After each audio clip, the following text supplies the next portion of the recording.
Hi guys! My name is Kenny and welcome back to my YouTube channel. You guys have no idea kung gaano akong ka-excited because in today's video, ang gagawin ko is ibibigay ko sa inyo yung aking first impression review and swatches dito sa Sunnies Face Fluff Matte Lipstick. So, if you guys want to know how I feel about this lipstick and kung gusto nyong malaman kung okay ba yung quality, performance, and pigmentation ng mga lipsticks na to, just keep on watching. Basic information about this product: 9 yung shades na available. Each one contains 3.2 grams of product and yung presyo niya is 345 pesos. According din sa packaging ng lipstick na to that this one is cruelty-free and paraben-free. 3 years yung expiration niya and made in China. Basahin ko lang din yung information about the lipstick na nakalagay sa website nila and it says here that Fluff Matte is a weightless, modern matte lipstick formulated with silk structure technology to give you that second skin feel.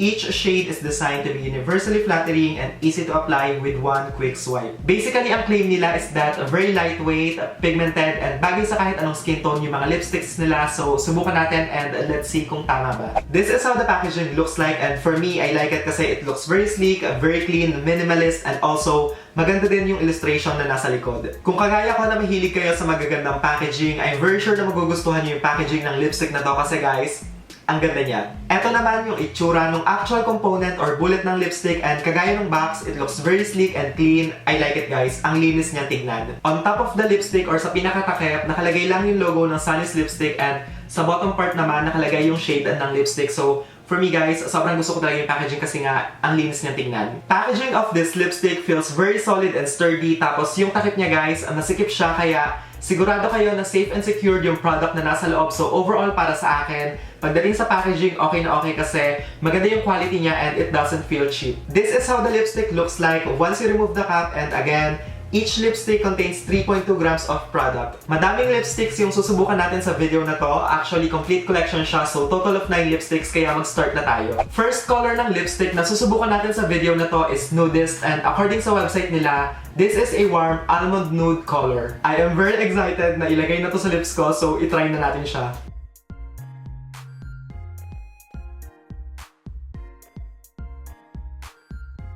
This is how the shade Nudist looks like on my lips and ang ganda niya guys. Maganda yung kulay niya, para siyang my lips but better shade, perfect for everyday. Yung formula niya, very creamy, it's easy to apply, one swipe lang, pigmented na siya, hindi siya streaky and hindi siya malagkit, hindi mabigat. Okay na okay yung formula niya. I'm not sure if you guys can see the dent but ayun nga, since very creamy and soft ng lipstick na to, you have to be careful kapag ginagamit nyo siya. Dapat light-handed lang kayo kasi kung hindi guys, may chance na maputol siya. When you look at the lipstick, parang sobrang dry ng formula niya and kapag in-apply sa lips, magtatag siya but actually, kabaliktaran siya kasi ang bilis niyang i-apply, ang ganda ng formula. Overall, para sa akin, okay tong Nudist kasi maganda siyang may lips but better shade and also perfect na perfect for everyday. This time, ang subukan naman natin is Vacay and this one is a peachy papaya shade.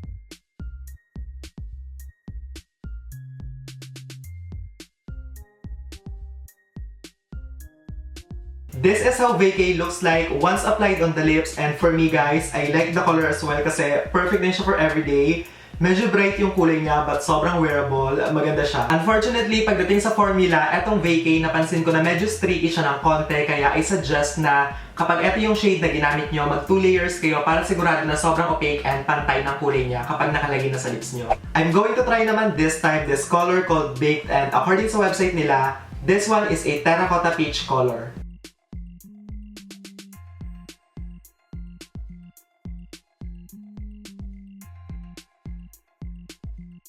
This is baked on my lips and I'm obsessed. Oh my god, ang ganda niya guys. I love this color so much.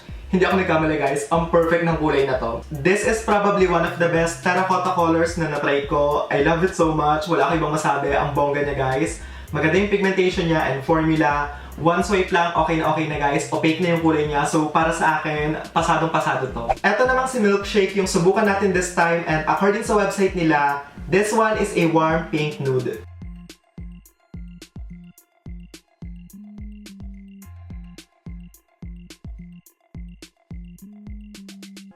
Ang perfect din. Eto naman si Milkshake on my lips and guys, ang ganda din niya, I swear. Parang walang tapon sa collection na to kasi lahat ng kulay ang gaganda. I like this color so much guys and okay siya kasi hindi streaky, hindi patchy, maganda yung pigmentation niya, and one swipe lang, okay na guys. Bongga. Sobrang ganda ng pagka-pink ng kulay na to guys kasi it's very wearable, hindi siya intimidating, hindi siya yung sobrang bright na alam nyo yun, sobrang OA na. Eto guys, ang ganda niya, sobrang bagay siya for everyday and sa kahit anong skin tone. This next lipstick is called Girl Crush, and according sa website nila, this one is a terracotta rose color.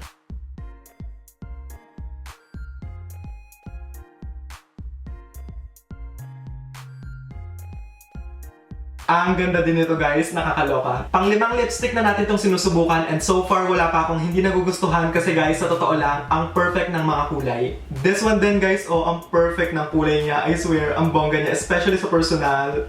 Ang ganda. Kung naghahanap kayo ng color ng lipstick na perfect na substitute para sa red, feeling ko magugustuhan nyo itong Girl Crush kasi guys, ang sophisticated ng kulay, very social, ang ganda niya. This next one is called 143, and according sa website nila, this one is a berry rose color.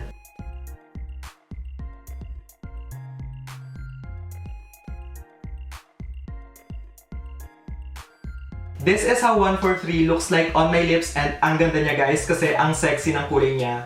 Kung naghahanap kayo ng lipstick na pwede nyo gamitin kapag may date kayo or kaya kapag gigimik kayo at night, eto guys, I highly recommend kasi ang perfect. Dito sa shade na 143, I suggest na mag 2 layers kayo or kaya 3 layers kasi kung 1 layer lang, medyo nagpipeak through pa yung kulay ng lips, hindi ganun ka-opaque yung kulay niya. So, para lang sigurado na pantay talaga yung kulay niya kapag nakalagay sa lips, ayun nga, mag 2 layers kayo. But overall for me, okay na okay guys kasi nga ang sexy ng kulay niya and ang ganda. So far sa lahat ng lip colors na sinubukan natin sa video na to, ang napansin ko is that yung shade na 143 pa lang yung nag-stain sa lips ko ng konti. So ayun, wala lang, heads up lang. Next lipstick color na susubukan natin sa video na to is itong Mood, and according sa website nila, this one is a taupe mauve color.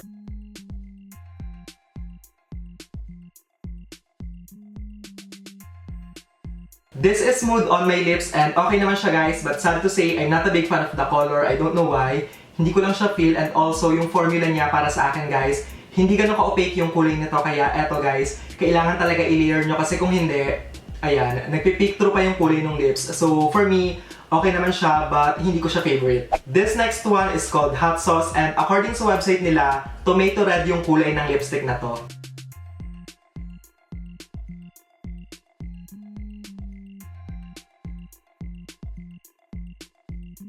This is Hot Sauce on my lips, and I like it kasi ang perfect ng pagka-red niya. It's classic, maganda yung pigmentation, one swipe lang, intense na.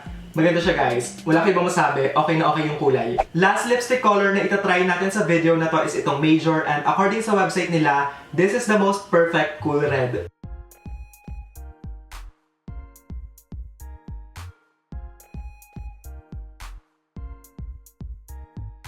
This is how Major looks like on my lips, and totoo nga guys, this is the perfect cool red, ang perfect ng kulay niya. If you guys are looking for the perfect red lipstick color, I highly recommend this one kasi ang classy ng itsura and kulay niya, sobrang perfect talaga. Pigmentation of this lipstick is perfect kasi kahit one swipe lang guys, opaque na yung kulay niya, super duper ganda guys, I swear, ang perfect nito. Ayun na guys, yung complete swatches ng Sunnies Face of Fluffmatte Lipstick. So ngayon naman, mag-proceed na tayo sa final verdict. Let's start with packaging. And again, kagaya ng sabi ko kanina, sobrang gusto ko yung packaging ng lipstick kasi it's very sleek and slim, tapos it's sturdy. Maganda siya guys. Gustong-gusto ko yung quality ng packaging. My only complaint about the packaging is yung kulay sa ilalim ng sticker kasi mas light siya compared sa actual color ng lipstick. So, ayun.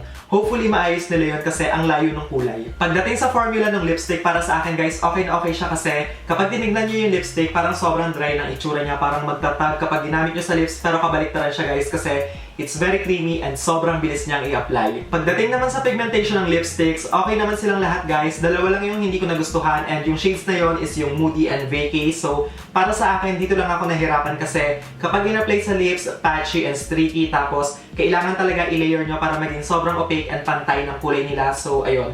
For me, dito sa dalawang to, hindi ko masyadong gusto. Again guys, 345 pesos yung presyo ng lipsticks. So, at first, akala ko medyo mahal siya, pero after kong subukan yung mga lipsticks, masasabi ko na worth it naman siya kasi maganda yung quality and performance ng mga lipstick, tapos yung packaging din maganda kasi alam mong hindi tinipid. By the way, I forgot to mention na medyo drying nga pala ng konti yung feeling ng lipstick sa lips, pero sobrang komportable pa rin naman. Pagdating sa color selection ng mga lipsticks, para sa akin guys, super duper pasado kasi ang gaganda ng mga shades.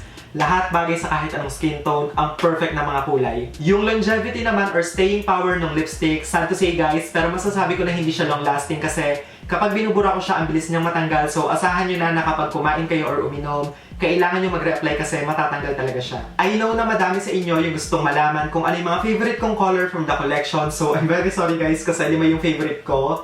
Yung mga favorites ko are 143, Baked, Milkshake, Girl Crush, and Major. So, eto yung limang favorite ko, guys. Overall, para sa akin, guys, okay na okay yung mga Sunnies Fluff Matte Lipstick and masasabi ko na sulit naman yung perang gagastusin nyo. That is it for today's video, guys. I hope na nag-enjoy kayo and of course, if you did, don't forget to give this video a thumbs up and also subscribe to my channel if you haven't already. Thank you guys so much for watching and I will see you all on my next one. Bye, guys!